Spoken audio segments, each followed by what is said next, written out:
요즘 참 살기가 어렵습니다. 그리고 우리가 생각지도 못했던 어려운 일들이 막 일어납니다.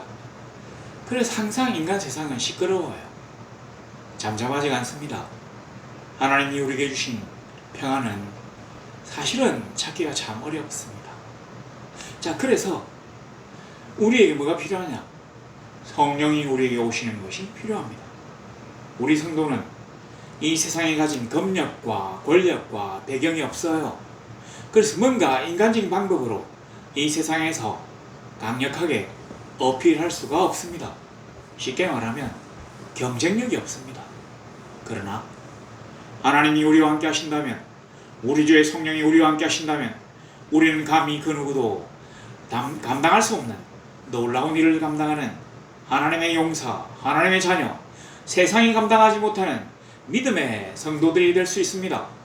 그래서 성령의 충만이 간절히 필요합니다. 어떻게 해야 성령 하나님이 우리에게 오시는지 우리 잘 모르겠습니다. 그래서 우리 처음으로 한번 돌아가 봅시다. 가장 처음 우리 주의 성령이 이 땅에 임하셔서 우리의 보혜사가 되셨던 바로 그 순간부터 우리가 한번 살펴보도록 합시다. 오늘 사도행전 2장 1절을 보니까 오순절 날이 이미 이름에 그들이 다같이 한 곳에 모였더니 홀연히 하늘로부터 급하고 강한 바람 같은 소리가 있어 그들이 안전 온 집에 가득하며. 이 2장 1절부터 나와 있는 이 본문은 성령이 임하셨을 때 어떤 현상에 대한 자세한 관찰은 되지만 어떻게 해야만 성령이 우리에게 오실 수 있는지에 대해서는 적어놓지 않았어요. 그러나 간접적으로 우리가 어떻게 해야만 성령님이 우리에게 임하실 수 있는지에 대해서는 적어놨습니다. 뭡니까? 다같이 한 곳에 모였더니, 다같이 한 곳에 모였더니. 한 곳이라고 하는 말은 그 장소를 얘기하는 것이지만 실제로는 우리 그 한글 표현대로 한 곳이래요. 하나로 뭉쳤다고 하는 얘기입니다. 그리고 그 앞에 수식어가 있잖아요. 다같이. 다같이, 이게 좀, 다같이 한 곳에. 우리가 아무리 많은 사람들이 장소에 모여 있어도 서로의 마음에 통일성을 가지지 않는다면 그들은 군중일 뿐이고, 그냥 여기저기 다니는 수많은 인파일 뿐이지 우리가 얘기하는 하나님의 회중은 아닙니다. 동일한 목적을 가지고 동일한 장소에서 동일한 생각으로 나아가야 하나님이 여기에다가 다같이 한 곳에 모였더니라고 말씀하시는 것입니다. 타이틀, 이 네임드, 이름을 붙인다는 게 그렇게 중요한 거예요. 우리가 똑같은 생각을 가지고 똑같은 목적을 향하여 똑같은 보조로 나아간다면 하나님은 그걸 보고 우리를 하나님의 성도, 나의 자녀라고 부르실 수 있습니다. 그러나 내가 같은 장소에 모여있긴 하지만 전혀 다른 생각을 한다든지, 빨리 이 모임이 끝나고 나면 내가 어디 가서 뭘 해야 되겠다는 생각에 골몰을 하고 있다면, 지금 저 주최 측에서 우리를 이끌고 있는 것과 전혀 상관없는 생각을 하고 있다면 우리는 사실 아무것도 아닙니다. 이 아무것도 아닌 모이는 사람들을 뭐라고 합니까? 오합지졸이라고 하죠. 오합지졸. 그냥 뭔가 임팩트, 충격이 한번 가해지면 삽시간에 뿔뿔이 흩어지는 사람들, 아무것도 아닌 사람, 막상 일이 시작되면 다 흩어지기 때문에 전혀 두렵지 않은 사람들, 오히려 우스운 사람들. 하나님이 첫 번째 조건을 말씀하셨습니다. 다 같이 한 곳에 모여라. 내가 우리 주의 성령이 임하실 것을 고대하며 한 자리에 모여서 너와 내가 같은 하나님의 자녀인 것을 고백하며 한 뜻으로 기도하고 한 뜻으로 구하며 한 뜻으로 찬양하고 뭉쳐있는 것, 남들에 비해서 구별된 그런 집단들을 이룰 필요가 있다고 하는 얘기입니다.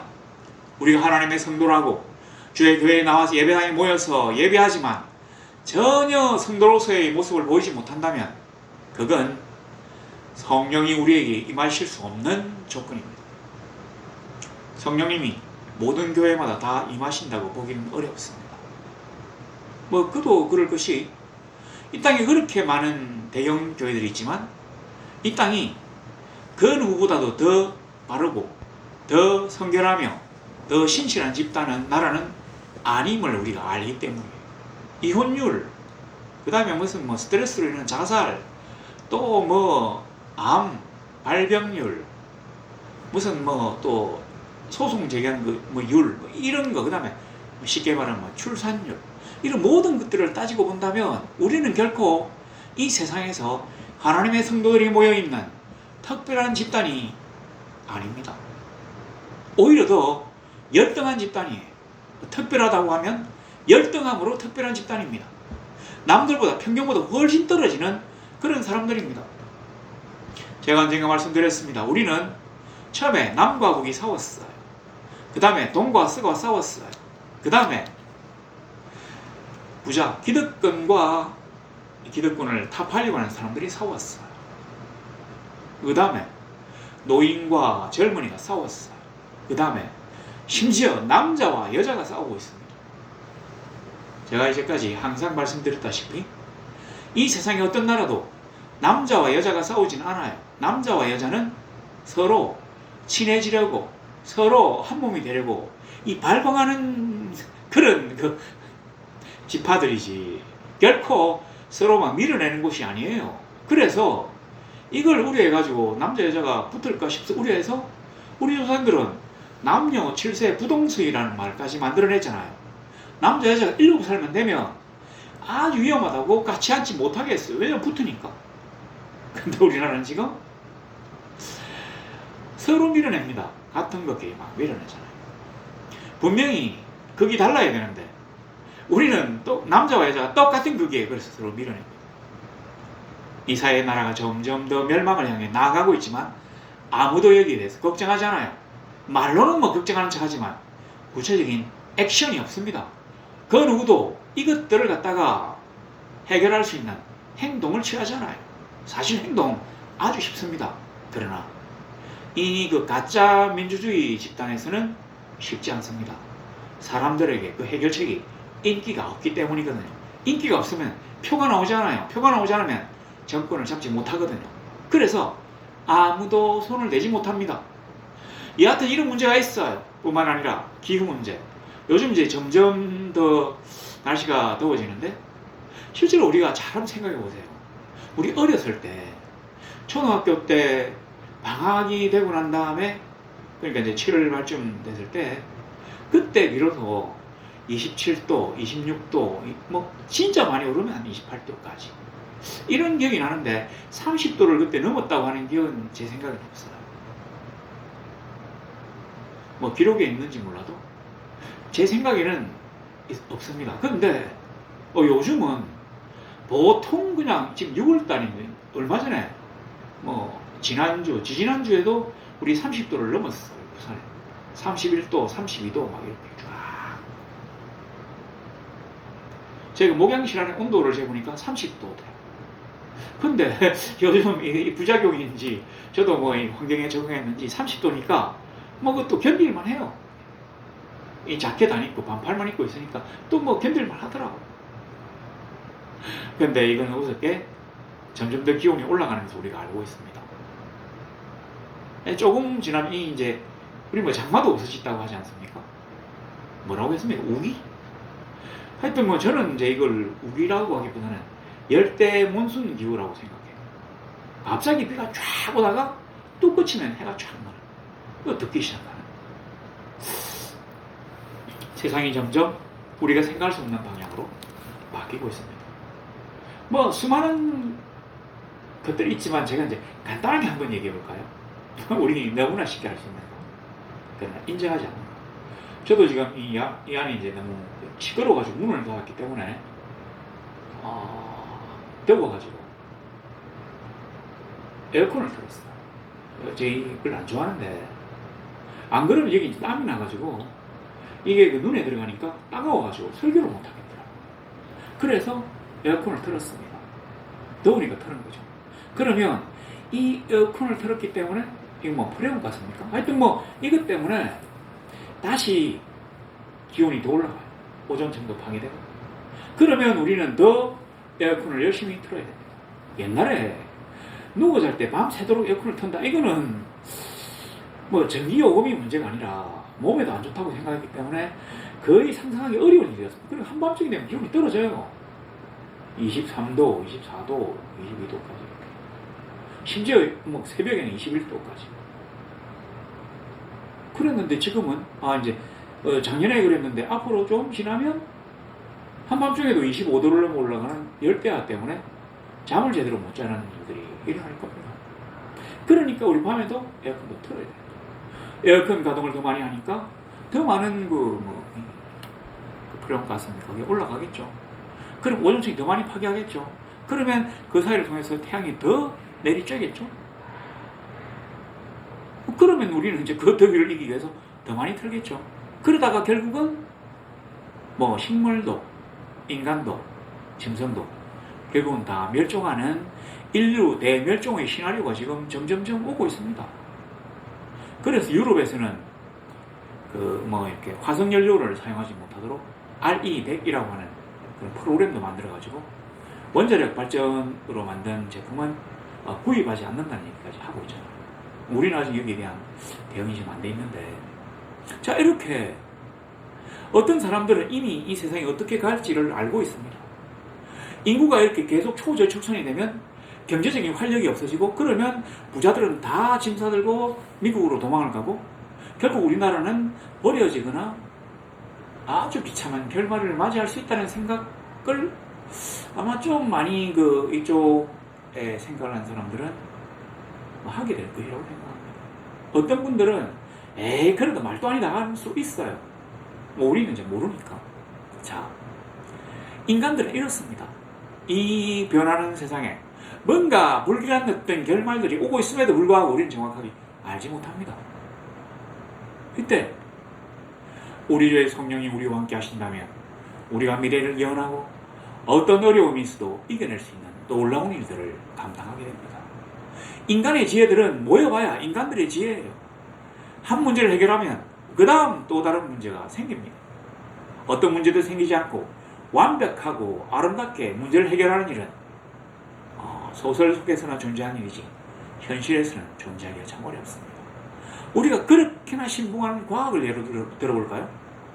자, 우리가 뭐 이런저런 얘기를 참 많이 하는데, 제가 이제 요즘 들어서 좀 혼란을 느끼는 게 뭐냐면, 저도 이제 나이가 좀 들어가지고 이 건강에 관심을 가지는데, 분명히 몇 년 전까지만 해도 이걸 먹으면 어디에 좋다고 해서 먹었는데, 나중에부터 또 요즘 와서 보니까 이걸 많이 먹으면 오히려 막 암이 생긴대. 도대체 누구 말이 맞는지, 누구 말에 맞다고 이 정단에 맞춰가지고 몇 년 동안 그 바람의 위험을 무릅쓰고 묵었던 이 위험은, 먹었던 이 음식을 먹었던 이 위험은 누가 부상하냐고요. 과학이라는 게 이렇습니다. 뭔가 그 당시에 최신의 이론이라고 들고 나왔는데 시일이 흐르면서 그게 잘못되었다고 밝혀지는 일들이 한두 가지가 아니에요. 인간들은 이렇습니다. 우리의 지혜도 유한하며 우리의 능력도 유한하고 우리의 수명은 더 말할 것 없이 유한합니다. 우리가 아주 오랫동안 산다고 수명이 늘어난 것처럼 착각하고 있지만, 우리는 그냥 어느 정도 나이가 넘어가면 건강한 활력을 자랑하는 젊은이들처럼 아무 걱정 없이 살 수 있는 게 아니라, 마치 금이 간 것을 땜질하거나 테이프로 붙여가지고 막 그냥 이렇게 나가는 것과 같은 지금 상황이라는 것을 우리가 알 수 있습니다. 나이가 들면 아무리 건강하게 보여도 다 병이 한두 개는 있어요. 이것이 관리가 되느냐?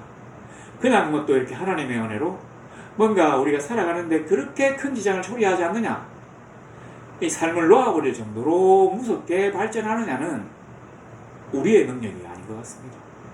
우리가 이 조절할 수 있는 범위를 넘어섰어. 이 세상 사람들이 갖고 있는 어떤 경쟁력도 우리는 가지지 못한 것 같습니다. 그러나 우리 주의 성령이 임하셔서 우리와 함께 한다면 우리가 모든 것들을 이겨낼 수 있습니다. 우리 엘리야를 보면 알 수 있어. 50명의 군대가 엘리야를 잡으러 왔을 때 엘리야가 잡혀갔습니까? 그 다음에 또 잡으러 왔을 때 또 잡혀갔습니까? 왕과 대면했을 때 그가 왕에게 굴복했습니까? 그렇지 않아요. 어떻게 그럴 수가 있었죠? 그에게 주의 성령이 임하셔서 그가 놀라운 능력을 행할 수 있었기 때문입니다. 오늘날 그러한 능력이 진실로 우리에게 필요한 것입니다. 그래서 우리가 지금 보는 건데 첫 번째 우리는 알게 되었어요. 한마음 뜻으로 모여서 서로 일치와 화합하며 단결해서 하나님의 뜻대로 나아가는 것 중요합니다. 여기 밑에 있는 거 이거 2절 3절은 다 부수적인 것이에요. 보세요. 호련이 하늘로부터 이게 아주 중요한 얘기죠. 땅으로부터 아닙니다. 사람들이 지식을 쌓아놓은 도서관으로부터가 아닙니다. 교수들의 연구실로부터가 아니에요. 하늘로부터. 우리의 결정적이며 완벽한 도움, 우리를 인도하시는 그 놀라우신 성령님은 하늘로부터 우리에게 임하시는 것입니다. 우리가 하나님을 떠나서 우리들끼리 뭔가를 한다고 하면 이것은 마치 그 옛날 니무롯이 사람들을 이끌고 바벨탑을 쌓으려다가 멸망한 것과 똑같은 결과를 초래할 수밖에 없습니다. 사실 오늘날 일어났던 수많은 문제는 대부분 우리들이 만들어낸 것이에요. 우리가 편리하게 되려고, 우리에게 욕심을 부려서 더 잘 살게 되려고, 더 큰 권력을 가지려고, 더 큰 영향력을 행사하려고 하다가 만들어낸 문제들이 지금 계속해서 점점 더 늘어나고 있습니다. 이제는 우리가 해결책을 알지만 쉽게 해결책에 손을 댈 수 없을 만큼 복잡하게 문제들이 얽히고 설켰어요. 인간들 욕망들이 서로 얽히고 설켜가지고 섣불리 손을 댈 수가 없습니다. 왜냐하면 누구도 자기가 가지고 있는 기득권, 자기가 가지고 있는 자그마한 권리라도 양보하려고 하지 않기 때문에 대를 위해서 소를 희생한다는 얘기는 대통령이나 할 수 있는 얘기지 그 희생 당하는 우리들은 하기가 어려운 얘기입니다. 그래서 우리가 못 본 척하는 것이에요. 우리 주의 성령이 우리에게 임하시면 우리의 마음이 변할 수 있습니다. 우리의 생각이 변할 수 있습니다. 우리가 알지 못했던 진리를 깨닫고 그 길로 나아갈 수 있습니다. 하나님이 지금도 우리를 위하여 길을 만들어 주셨어요. 그리고 이쪽으로 오라고 하십니다. 어떻게 갈 수 있나요? 우리 주의 성령이 우리를 이끄셔야 가능한 것입니다. 그래서 하늘로부터 해결책이 온다고 하는 것, 성령님이 임하신다고 하는 것, 우리 주의 성령이 우리에게 있는 모든 문제의 해결책이라 한다면 모든 문제의 해결이 하늘로부터 온다는 것을 우리가 인정하고 받아들여야 합니다.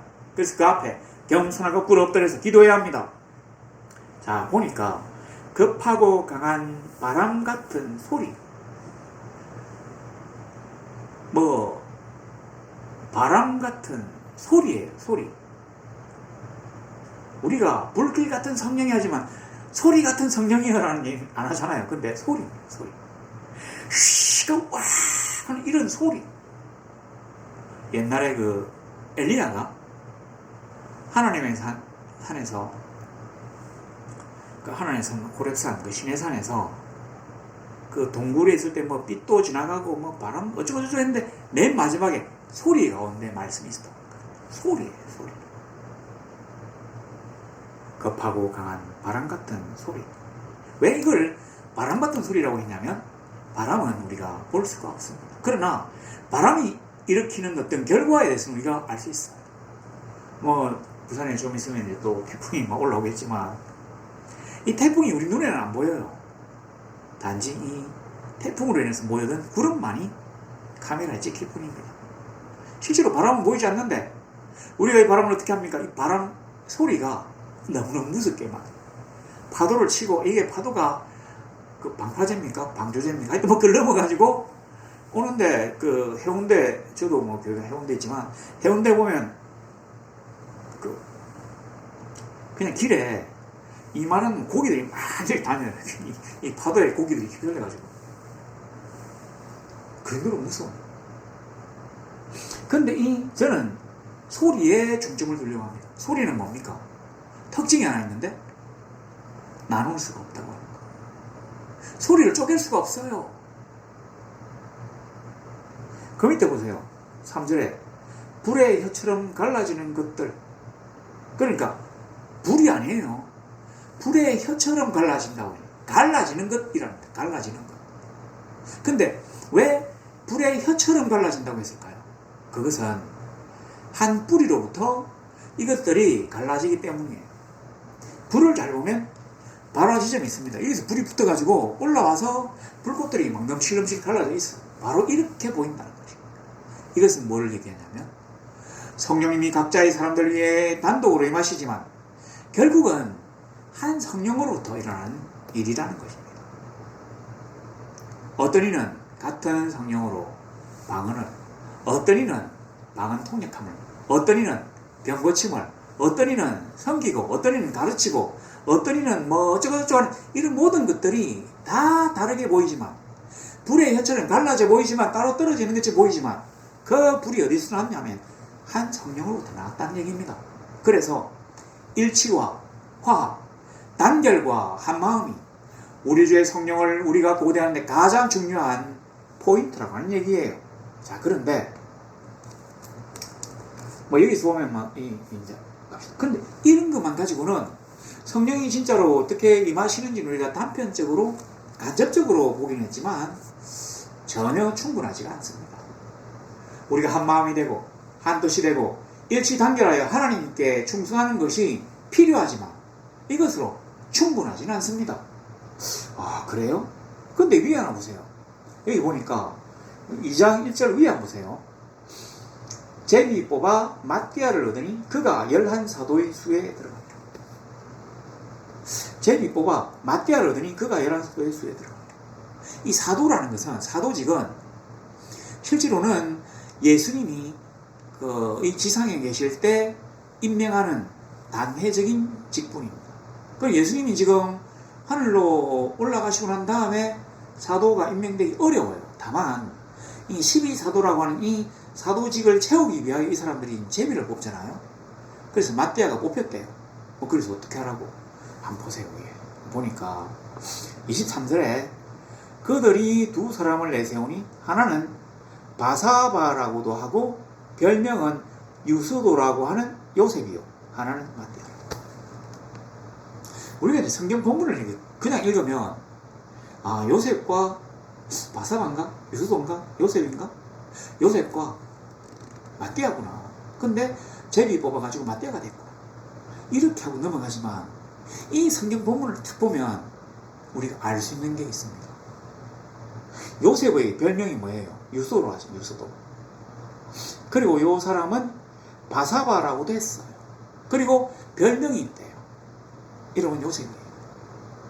이 사람을 부르는 명칭이 3가지나 됩니다. 의로운 사람? 하여튼 뭐 요셉인데, 그리고 이 사람이 이름 앞에, 마띠아라는 사람 앞에 이름이 나와 있잖아요. 마띠아는 아무것도 없어요. 가령 아브라함이라고 부르는 마띠아가 아니잖아요. 그냥 마띠아예요. 이 요셉은 바사바라고도 하고 유스도라고도 하고 요셉이라고도 해요. 이 말은 뭐냐면 그 당시 기독교 공동체에서 이 마띠아하고 이 요셉하고는 비교할 수 없을 만큼 크게 이 명망에서 차이가 났다는 얘기입니다. 요셉이가 어마어마하게 유명한 사람이에요. 그리고 사람들로부터 이미 인정을 받고 있어요. 저 사람은 진짜 너무 착한 사람이다. 이렇게 이름을 이렇게 3가지를 부르는 거 보면 이 두 사람이 경쟁하면, 투표를 한다면 반드시 요셉이가 사도직에 들어간다는 얘기입니다. 그런데 제비를 뽑으니까 인간들이 어떻게 할 수가 없잖아요. 그래서 하다 보니까 마띠아가 됐어요. 아마 하나님이 마띠아를 위하여 미리 예비하신 것 같지만 그러면 어떻습니까? 내가 이 사람보다 훨씬 더 사람들의 인정을 받고 있어요. 능력도 많아요. 이제까지 상황 평판이 말도 안 되게 큽니다. 투표하면 내가 붙을 수 있어요. 근데 떨어졌어. 우리가 그 교회에서 장로직에 떨어져가지고 사람들 끌고 나가고 교회가 깨지고 하는 일들을 많이 봤겠지만 이 장로직분하고 이거하고는 비교할 수 없는 겁니다. 왜냐하면 장로는 2, 3년 있다가 다시 또 도전할 수 있지만 이 사도직은 이제 도전이 안 돼요. 12명이 다 찼는데 어떻게 도전한단 말입니까?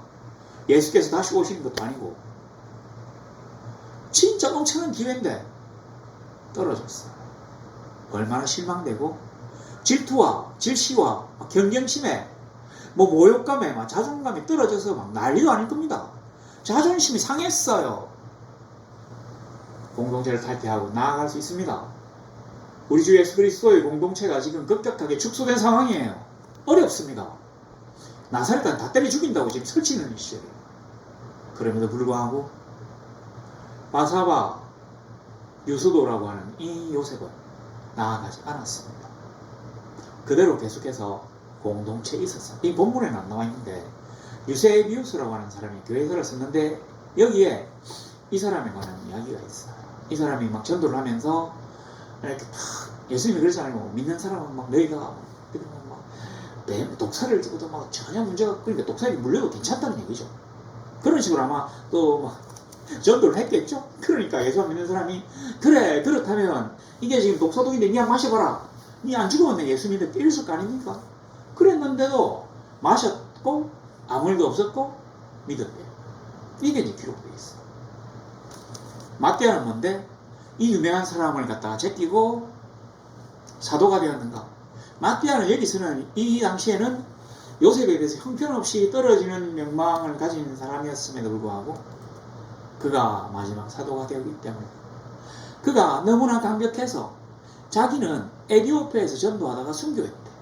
내가 예수 그리스도의 부르심을 받았기 때문에 나의 목숨은 그의 것이. 그러므로 내가 최선을 다해서 나의 동료 사도들과 같이 나도 이 선교 전선에서 내 목숨을 바칠 것이라고 하는 다짐을 실천했다고 합니다. 다 그 직분에 맞는 일들을 감당했어요. 이 두 사람은 12사도에는 들어가지 않았지만 예수님의 그 70인 제자 가운데는 들어갔대요. 어떻습니까? 일치와 단결, 이 성내지 않고 내가 비록 저 사람에 비해서 더 낫다고 생각이 되지만 사람들의 평가도 그렇지만 제비뽑기의 한계로 해서 내가 되지 않았어.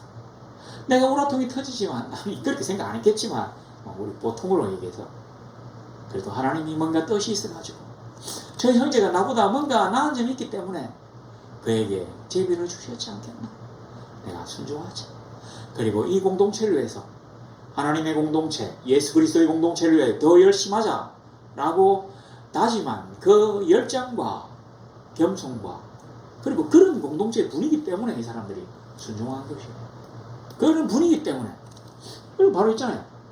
다 같이 한 곳에 모였기 때문에 다 같이 한 마음 한 뜻으로 서로 사랑하며 절시하지 않고 형제여 그대는 나보다 나으니까 나보다 사도가 되는 것에 더 합당합니다. 이 모든 것이 교회의 유익을 위하여 이루어진 하나님의 뜻임을 제가 고백합니다. 형제여 라고 순복한 이러한 아름다운 하나님의 자녀들이 있는 공동체이기 때문에 우리 주의 성령이 임하게 된 것입니다. 이거는 그냥 막연히 한마음 한뜻이라고 하는 것보다 더 크고 놀라운 이름이 틀림이 없습니다. 자, 그런데 위 한번 쭉 보세요. 자, 그래도 뭔가 좀 부족하죠. 자, 왜 쫙 올라갑니다. 올라가니까 뭐라고 합니까? 14절에 보세요. 여자들과 예수의 어머니 마리아와 예수의 아우들과 더불어 마음을 같이하여 오로지 기도에 힘쓰더라. 자, 이제 보다 더 직접적인 내용이 나왔습니다. 마음을 같이하여 오로지 기도에 힘썼다고 하는 거. 마음을 같이 했다고 하는 화합, 일치, 단결, 한마음 한뜻이에요. 그리고 오로지 기도에 힘썼다. 한 마음으로. 나에게서 가장 중요한 것이 성령을 받는 것이라고 하는 것을 이 사람들이 인정하고 성령 받기 위하여 기도했다는 얘기입니다. 나는 그것보다는 더 지금 병고침이 급해요 하고 기도했다. 없잖아요. 왜냐하면 성령이 임하시면 병도 고칠 수 있거든요. 나는 지금 너무 살기 어려워가지고 돈 달라고 기도했다 하지 않았어요. 왜냐? 성령이 임하시면 우리들이 먹고 사는 문제도 해결될 수 있기 때문이거든요. 우리는 자꾸 머리로 막 생각합니다. 이거는 되고 이거는 되지 않고 이거는 그러면 거꾸로 생각해 볼까요? 이거는 할 수 있고 이거는 할 수 없고 누가요? 하나님이. 할 수 없는 게 있는 분은 어떻게 우리가 전지전능하신 분이라고 하겠습니까? 전지전능하신 하나님이 하는 얘기가 다 거짓말이라는 얘기잖아요. 그를 믿지 않는데 하나님이 역사하시겠나요? 아니에요. 그래서 한 마음으로 마음을 같이 하여 오로지 기도에 오로지 전화해가지고 막 주야 하고 기도하는데 지금 사람이 120명밖에 안 원래 예수님이 올라가실 때 500명의 제자가 있을 때 했잖아요. 요 120명이네. 그러니까 지금 380명 어디 갔어? 야, 빨리 데리고 와라. 노래로 치면 교회 안 오는 거 교인들 막 전도해가지고 안 전도가 연락해가 빨리 오게 그런 거. 그렇게 하지 않고 기도해. 왜냐하면 모든 문제가 기도로 해결될 수 있기 때문에, 모든 문제가 성령이 오시면 해결될 수 있기 때문에 주의 성령이 오시도록 오로지 기도에 힘쓰고 있었다는 얘기입니다. 우리는 지금 어떻습니까? 다른 일들이 너무 많아요. 너무 분주해요. 우리가 생각할 때는 기도하는 일, 성령 받는 일에 못지않은 그런 여러 가지 일들이 많이 있습니다. 그러나 우리는 그런 세상의 클럽이나 그 회사가 아니에요. 우리는 하나님을 믿는 믿음의 공동체, 교회입니다. 그러니까 당연히 주의 성령이 중심이 되어야 됩니다. 당연히 기도가 어떤 일이 되어야 됩니다. 그래, 자 봅시다. 이거 보니까 자 다시 이제 보세요. 그 예수님이 이제 내가 올라가면서 그 성령을 주겠다, 성령을 보내주겠다 약속이 있었잖아요. 그러니까 우리가 주님의 말씀을 들어야 합니다.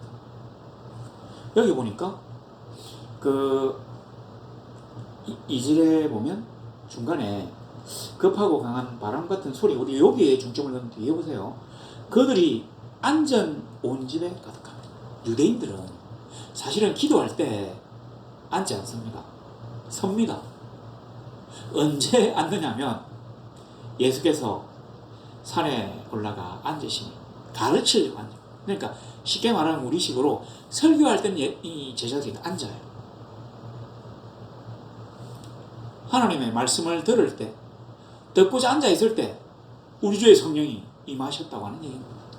기도, 말씀, 순종, 이런 것들이 한 마음 한 뜻으로 이루어진 이 똘똘 뭉친 공동체가 있을 때 우리 주의 성령이 임하시게 되는 거죠. 그는 하나님이십니다. 우리가 어떤 공식에 대입해서 그를 불러낼 수가 없어요.